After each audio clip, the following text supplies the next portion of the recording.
Bon, on pensait passer une belle journée. Je viens de faire une sacrée connerie. Je suis vraiment pas fier et inquiet pour la suite.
On est vraiment content pendant le confinement, même si on aimerait être en voyage, en déplacement sur le voilier. On choisit de regarder le verre à moitié rempli au lieu de moitié vide. Puis on profite ce que la vie a à nous donner. Puis ça, c'est quand même la mer, c'est la plage, on est vraiment pas loin. On peut venir passer 1 heure sur la plage pour se découvrir, jouer des jeux. Puis toujours se mettre les pieds dans l'eau. Fait que ça, c'est quand même bien.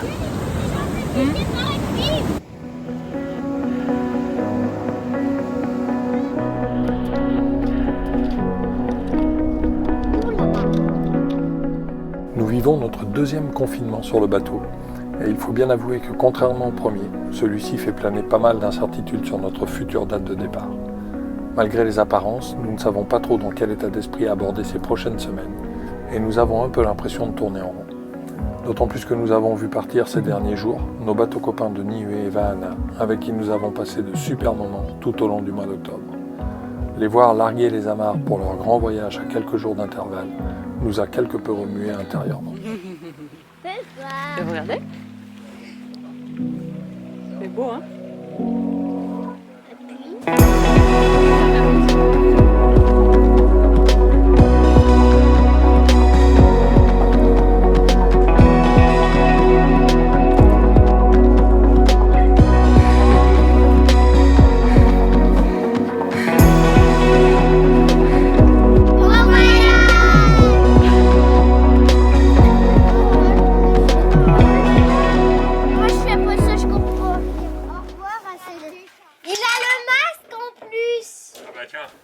Alors, on essaie de se changer les idées. Et pour cela, Halloween arrive à point.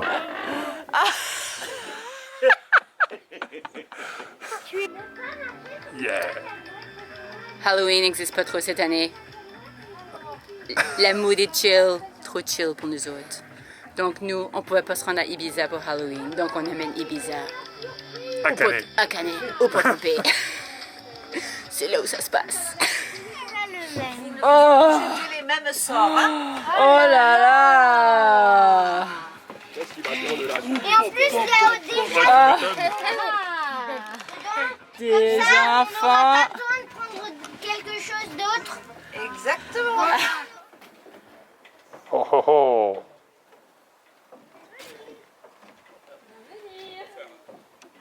Des bonbons, hein, sort. Ah. Et c'est quoi le sort? Il y a des grenouilles dans le port. Oh. Donc tu vas les transformer en grenouilles?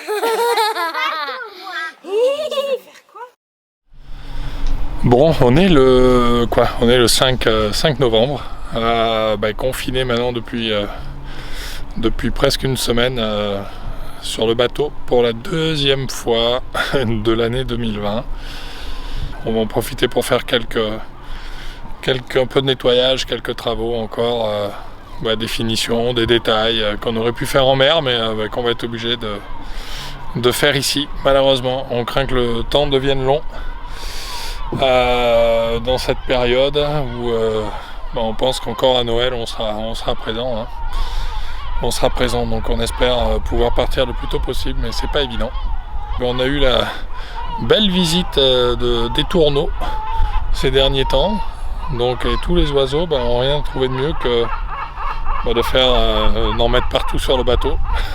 Qu'on va passer au nettoyage aujourd'hui, puis on va même aller nettoyer les bateaux copains parce qu'ils sont dans le même état et c'est un peu l'enfer. Ça marque, ça tâche, puis après ça a du mal à partir.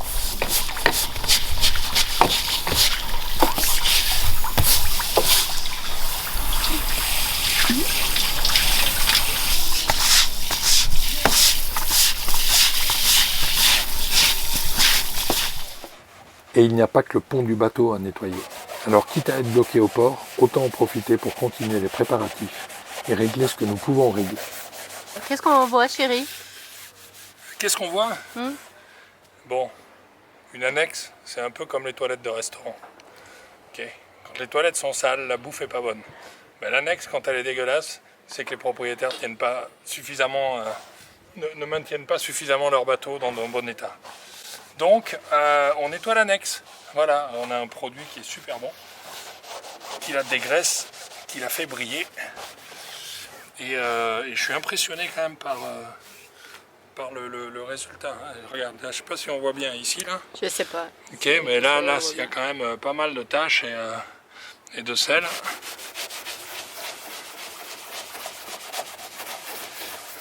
Et là, il y a tout qui part. Il y a vraiment tout qui part. Et c'est un produit 100% naturel, bio. C'est assez bluffant. Bon, Laurent il a passé sa fin de semaine à nettoyer l'annexe pour qu'elle soit toute belle, toute propre. Puis là, on est dans les derniers détails. Là, il est en train de recoller la bande qui protège l'extérieur de l'annexe. Fait que, content d'être au bout. Bon, il reste encore le moteur, hein. Fait que, on n'a pas encore fini. Le moteur d'annexe, parlons-en justement. Voilà bientôt 6 mois qu'il occupe mon temps, que j'essaie désespérément de trouver la solution pour qu'il redémarre et fonctionne normalement. Je l'ai désossé, remplacé de nombreuses pièces, et je ne suis toujours pas récompensé. Ça commence à devenir franchement lassant. Tu fais quoi là? Tu passes de réunion de travail au téléphone parce que tu es bien habillé tout en chemise et après ça tu te mets à la mécanique. Je change les membranes dans l'espoir d'avoir enfin un truc qui marche. Un moteur qui marche. Exactement, Mathieu. Notre année.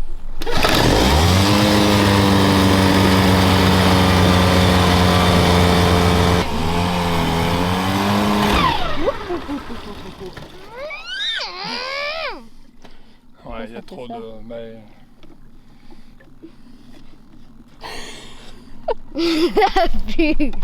ça pue parce qu'il y a Faux départ. C'est trop génial.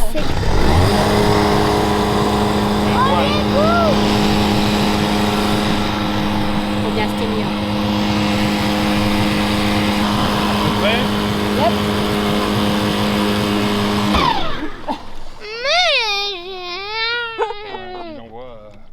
En fait, je voulais rester au bateau. Il y a un réglage Il y a quelque chose qui va pas bien. Ouais. Au moins, il démarre au quart de tour. Au premier. Il démarre, ça c'est plus un problème. Premier. Il est vraiment haut.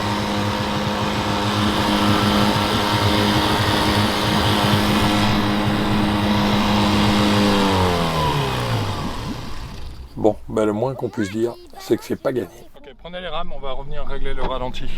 Allez Mathieu, ramène-nous au port pour qu'on aille réparer le moteur. La coup que ça donne. Hein. Les enfants nous ramènent au port. Ah, ce n'est que des aventures. Parfois, il faut savoir être digne dans la défaite et se dire qu'il y aura des meilleurs jours. Sauf que dans cette fin d'année, malgré de belles journées, ce n'est pas la gloire qui nous poursuit, mais bien la poisse. Le désalinisateur d'abord. Depuis que nous avons le bateau, nous n'avons pas encore réussi à le faire fonctionner. Et forcément, ce sera trop facile si le marché sans sourciller. Je dois donc plonger pour inspecter la prise d'eau et comprendre le problème. Bon, après quelques tentatives, le désalinisateur ne fait toujours pas rentrer l'eau. C'est un petit peu comme le moteur de l'annexe. Il faut réfléchir à d'autres solutions possibles pour voir c'est quoi la source du problème. la vie sur le bateau. Bon, finalement pour cette fois, à force de persévérance, nous arrivons enfin à produire de l'eau. Une bonne chose pour notre future autonomie. Et puis, Apparemment, on produit de la bonne qualité. whoa! We've got water on the boat. Self-sustainable water. Laurent, une de ses vertus, c'est vraiment la patience. Avec un petit brin de têtu. Ça vient sûrement de papy, ça. Mais question eau, le pire est encore devant nous. Remplir les cuves, c'est quelque chose de régulier qu'il faut faire. Ça fait juste partie d'une nouvelle routine. Bon, on pensait passer une belle journée. Je viens de faire une sacrée connerie. Une sacrée connerie en voulant, évidemment, en faisant plusieurs choses à la fois. En fait, Lynn avait commencé à remplir les réservoirs d'eau. Et puis après, elle a eu un appel. Moi, j'étais dans le moteur.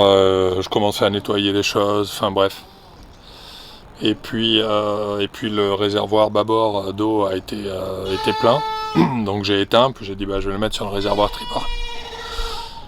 Au lieu de remplir l'eau dans le réservoir d'eau tribord, je l'ai mis dans le réservoir de gasoil. Voilà. Bien joué. En fait, les nables sont juste les unes à côté des autres. Elles sont de la même couleur. Je suis le premier à dire en permanence, surtout faites attention, ne vous trompez pas, lisez bien ce qu'il y a noté avant. Et voilà, c'est celui qui normalement devrait savoir, qui fait la connerie. On avait fait le plein de gasoil mi-juillet à peu près, fin juillet. On a 480 litres, il nous reste à peu près, le réservoir était à 3 quarts plein, peut-être à 3 quarts plein. Mais ça veut dire qu'il y a quand même eu, sur 480 litres, à peu près une centaine de litres d'eau quand même. Donc je suis vraiment pas fier et inquiet pour la suite. Parce que là, il faut purger la totalité de l'eau. Nettoyer la cuve, je sais pas comment. Donc voilà, je vais m'y coller. Je pense que j'ai pour une bonne semaine, voire 10 jours pour espacer les purges et voir ce que ça donne. En tout cas là, il est hors de question de redémarrer le moteur, de redémarrer le groupe tant que le réservoir, on est sûr qu'il n'y a plus d'eau dedans. Donc je vais m'y mettre en espérant que ça ne compromette pas la date de départ qu'on s'était donnée après le confinement. On avait des beaux jours devant nous là pour aller en mer. Mais c'est un peu mort, donc je vous dis pas Lynn l'état émotionnel dans lequel elle était. Mais bon voilà, il faut assumer ses conneries. Je commence à purger tout doucement le décanteur. Ça va être long, laborieux, puisque je prends une bouteille, c'est pas très accessible, donc je prends une bouteille d'un litre et demi presque. Et puis je vais remplir des bidons de 20 litres. Je pense que j'ai à peu près 150 cycles à faire comme ça. Jusqu'à ce que je retrouve un petit peu de gasoil. Je vous montrerai la couleur de ce que j'arrive à sortir, mais bon, ça ressemble plus à du jus de pulco et du jus de citron que du gasoil. Ça ressemble à ça. Bon, on a changé de méthode, on essaie d'être plus rapide. Du coup là maintenant on va directement par rapport à la jauge de carburant, puis on pompe avec la pompe d'amorçage là. Il y a plus de débit, ça va un peu plus vite, c'est un peu plus efficace.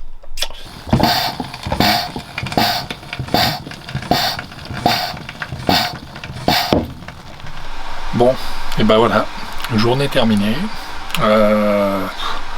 Il est 11h à peu près. On a pompé que 100 litres. En fait, un rythme avec la pompe que j'ai qui fait 4 litres. Je fais à peu près 20 litres en une demi-heure. Globalement, il m'en reste encore au minimum 100 litres à enlever, sans savoir exactement combien il y a d'eau dans le réservoir. Et il me tarde qu'on puisse retrouver un peu la couleur du gasoil. ce serait pas mal. Donc demain j'aurai pas beaucoup de temps pour m'en occuper parce que pas mal de boulot pour mon entreprise. On essaiera de s'y remettre un petit peu mardi et puis mercredi, il n'y a pas beaucoup de choix. Quand on fait des bêtises, faut assumer. Voilà. Bon, c'est quoi l'état des lieux, chérie? L'état des lieux, c'est que après ce truc-là, on aura sorti 140 litres. Et en fait, depuis là, on commence à retrouver un peu du gasoil, quoi. On est sur quelque chose qui est plus visqueux, qui a une couleur de gasoil, qui est bien translucide, donc c'est plus de l'eau. C'est déjà bon signe. Ça prenait combien de temps ça prenait pour l'enlever? Ouais. Là, on a joué au Shadok pendant. Jusqu'à hier à 22h et des boîtes. Et puis ce matin, on a encore enlevé quelques litres. Et ça nous aura pris à peu près 8 heures, on va dire, à peu près pour sortir. Bon, donc, ce qui restera à faire après, c'est de regarder par le décanteur. Maintenant, s'il y a encore de l'eau, puisque on va. Mais bon, on va attendre, on va laisser justement décanter un petit moment. On refera un contrôle, si là ça a l'air de sortir à peu près correctement, on refera un contrôle, on est lundi, je pense en fin de semaine. On n'allumera pas le moteur d'ici la fin de semaine, ça c'est clair. Bon, nous sommes samedi 11 décembre, je crois. Bonne nouvelle, on est dans une checklist de pas mal de choses avant notre dernier préparatif pour le départ. Et puis je viens de redémarrer le groupe électrogène. J'ai complètement purgé en fait au niveau du filtre à gasoil. J'ai également purgé au niveau des premiers injecteurs. Et puis on a essayé de le redémarrer en fermant la vanne de prise d'eau pour pas qu'il y ait trop d'afflux d'eau a priori, d'après ce que m'avait dit un mécano.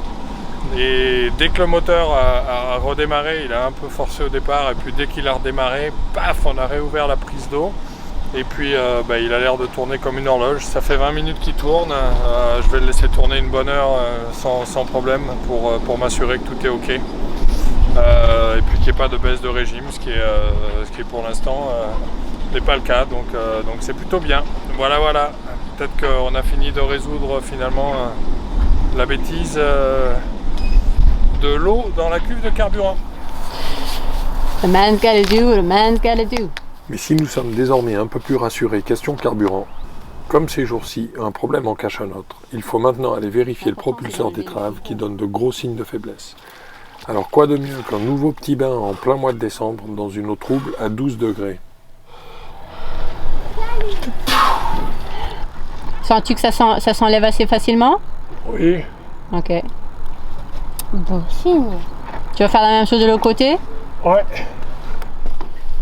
Alors, l'état de la situation, ça dit quoi? C'était bien crade. Ça l'est toujours, mais j'ai essayé de gratter autour, on va voir si c'est ça ou pas.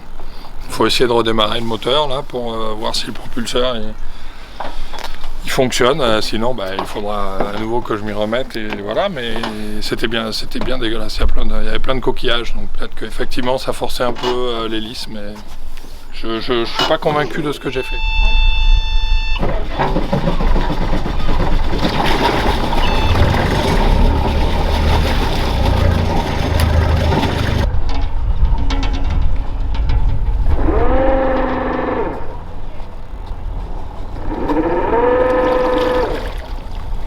Vas-y encore! Finalement, nous serons bons pour acheter 2 batteries, fabriquer un système pour les fixer et le propulseur refonctionnera normalement. Mais quand ce n'est pas le bateau qui nous donne du fil à retordre, c'est Mathieu qui s'en mêle. Décidément, vivement le départ. Qu'est-ce qu'on va aller faire? On va aller à l'hôpital. Bon, comme on n'est jamais au bout de nos surprises, Mathieu vient de se cogner en trébuchant sur un taquet sur le ponton. Donc en tombant, il s'est ouvert le menton, mais bien ouvert le menton. C'est la 2e fois.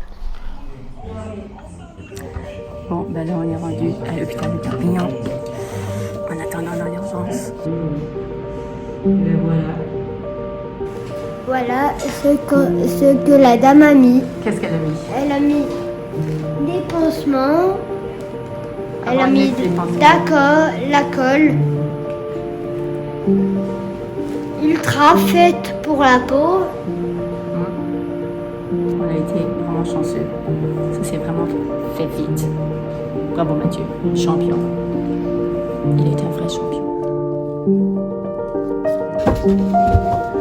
Ah, qu'est-ce que t'as fait de bon en plus? J'ai fait la liste au Père Noël plus un petit dessin. C'est chouette ça. Waouh, et là on va l'envoyer au pôle Nord. Il va être content. La liste. Je vais vous la lire. Allez, vas-y. Bonjour Père Noël, je m'appelle Océane, j'ai 7 ans. J'habite sur un bateau et j'espère que tu me trouveras quand même. Pour tes efforts, tu auras une récompense.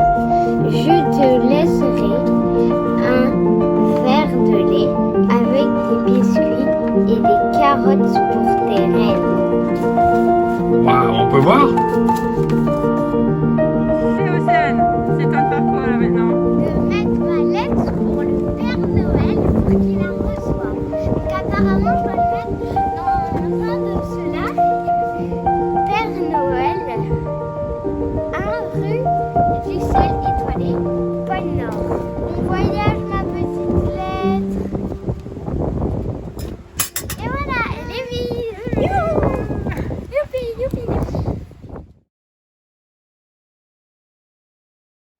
Si vous aimez cette vidéo, n'hésitez pas à liker, commenter et mettre des pouces bleus.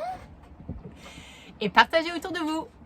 Et vous pouvez aussi nous suivre en vous abonnant à notre chaîne YouTube et également en nous suivant sur les réseaux sociaux Facebook, Instagram ou notre blog worldtouradventures.com.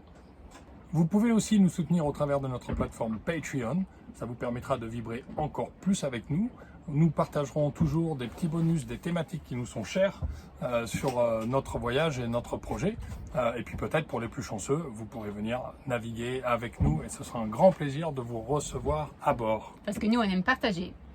Alors, au plaisir de vous compter parmi nos fidèles équipiers. Et voilà! À bientôt! À bientôt. Toi aussi t'es confiné? J'espère que t'as pas oublié ton attestation. C'est pour quand le départ? Ouais, je sais, c'est long. Hein. On fait ce qu'on peut. En attendant, on partage le repas.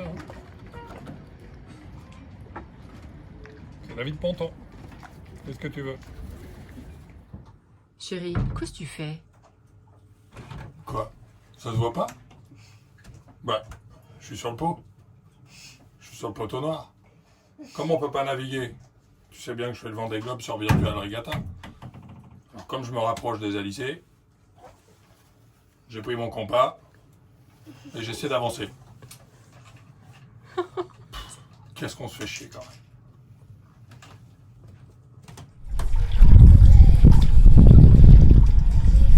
Allez, on y va! Vous allez où comme ça? On va à l'autre bout du monde si tu veux.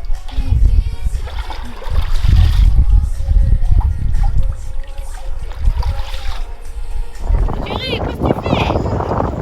La voile, c'est une histoire d'entraînement.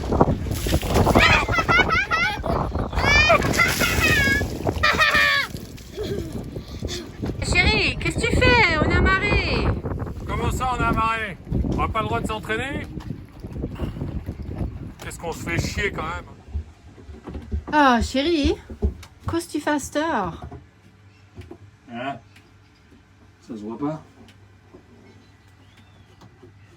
Bah je démonte le bateau. Il est minuit, il doit aller se coucher.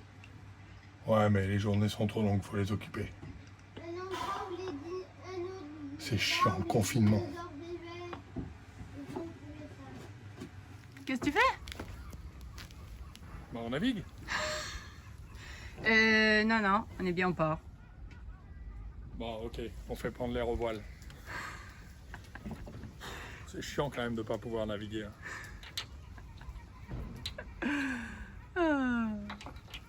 Bientôt. Hmm.